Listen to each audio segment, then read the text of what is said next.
And one, you could call it a huge YUGE post on Truth Social. This is Donald Trump's response now to the threat from Ontario, Canada yesterday. All right, here we go.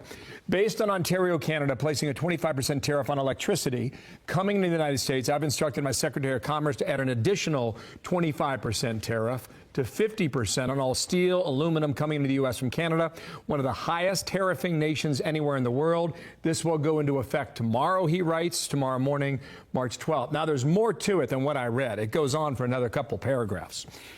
One of the ministers in Ontario, Canada yesterday threatened states, I believe it was New York, Minnesota, and Michigan. They sell electricity to these three states, and he said, we're going to crank up the tariffs and everybody live in there. So this is Trump's response to his threat from yesterday. Meanwhile, you got Republicans on the Hill. They've got a huge vote later today on this continuing resolution, whether or not they keep the government open. They believe they have the votes. We'll see whether or not that happens later today.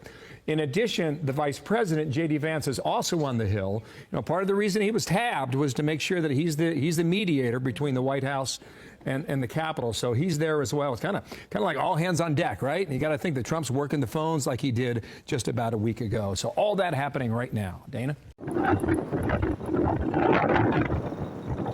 Слушай.